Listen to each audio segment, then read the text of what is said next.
Oke, sekarang aspek atau pondasi yang kelima. Aspek yang kelima ini adalah gerakan ya, gerakan. Jadi kita tidak bisa tidak berpindah-pindah, tidak. Gerakan di sini maksudnya pergerakan ya, perpindahan seperti itu. Kita tidak bisa tidak berpindah karena pergerakan itu adalah salah satu kebutuhan atau bahkan hak asasi ya, hak asasi manusia. Nah, saat ini ya yang kita banyak sekali punya alasan untuk diam gitu, untuk berhenti bergerak. Misalnya HP, gadget, dan hal-hal lainnya. Ini banyak sekali kita punya alasan untuk tidak bergerak. Nah, dan ini adalah jebakan. Sebenarnya tubuh kita ini dirancang dan diciptakan untuk bergerak. Movement gitu istilahnya. Ada ada istilahnya pepatah kuno ya yang mengatakan gunakan atau Anda akan kehilangan. Gerakan ini sangat penting. Ya, saya bukan bukan bukan istilahnya pelatih fitness atau guru yoga asana, saya bukan. Saya bukan seorang ahli yang mahir di bidang ini, jadi saya tidak akan membahas ini terlalu banyak ya. Tentang gerakan, gerakan fisik juga ya, dan pergerakan. Ya saya serahkan pada ahlinya. Ada ahli yoga asana, ada ahli fitness gitu. Jadi lakukan saja ini gerakan ini. Karena salah satu rahasia untuk umur panjang itu adalah selalu bergerak, selalu berpindah. Nah, itu. Dan jadi Anda harus melakukannya dan lakukan gerakan-gerakan yang membuat Anda gembira. Misalnya traveling gitu, main kemana. Gerakan ini ya tidak harus gerakan yang misalnya jadi tugas Anda gitu, bukan. Bukan seperti itu. Tidak boleh yang menyakitkan, tidak boleh yang tidak menyenangkan. Jangan menghukum diri sendiri. Bergeraklah untuk kesenangan. Ini contoh nih. Kakek saya itu ya, dia itu adalah seorang yang paling tua di desa saya. Sekarang masih hidup. Saat saya merekam video ini, beliau masih hidup. Kakek saya itu bukan penggemar olahraga ekstrim, bukan.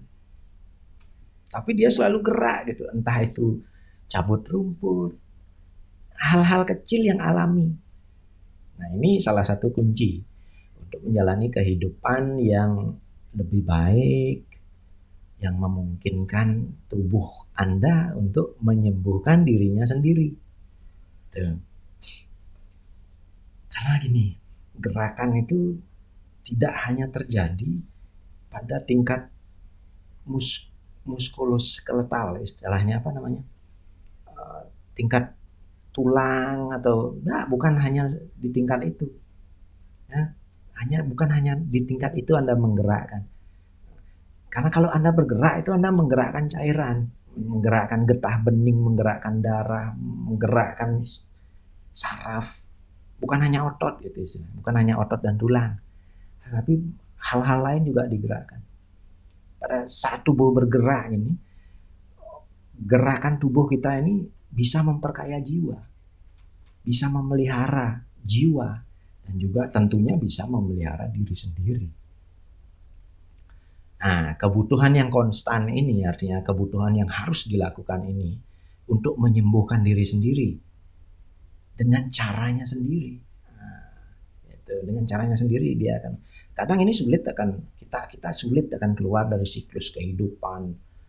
Karena kenapa? Karena memelihara diri ini sebenarnya hal yang paling penting untuk memberikan kesempatan pada diri kita untuk menyembuhkan dirinya sendiri.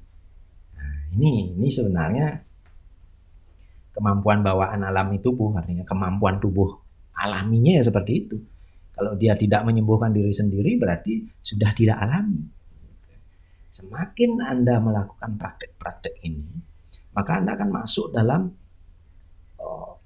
pengayaan dan pemulihan jiwa. Semakin sering Anda melakukan hal-hal yang saya telah jelaskan atau paparkan ini, semakin jarang Anda atau bahkan ya saya sebut semakin jarang Anda perlu ke penyembuh atau praktisi penyembuh di luar diri, karena Anda akan menemukan cara untuk menyembuhkan diri sendiri. Ini akan mengarahkan Anda pada kesehatan, pada kehidupan yang sehat, seperti itu. Jadi tetap lakukan pergerakan ini. Kalau orang Bali itu bilang, misalnya kakek saya bilang, kenapa nggak keluar aja, entah sampai di kalau orang Bali itu bilang angkul-angkul ya, gerbang rumah di depan itu, keluar aja dari sana. Kenapa? Karena kita di Bali, dan ini bisa saya pahami juga secara sains, secara ilmu pengetahuan, bahwa saat kita keluar dari mandala ini, istilahnya mandala itu seperti ini, wilayah yang memiliki vibrasi yang sama, frekuensi yang sama. Kalau orang Bali itu, di Bali itu, rumah Bali pasti dia punya pagar. Di luar pagar itu mandalanya sudah lain.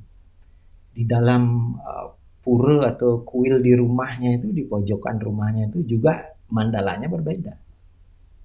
Masing-masing wilayah itu punya mandala atau wilayah atau field atau medan. Nah, medan ini berbeda-beda. Ini semua tentang energi, frekuensi, dan vibrasi.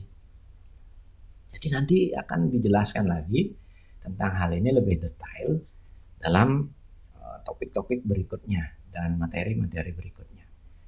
Oke, kita lanjut lagi ya ke video berikutnya.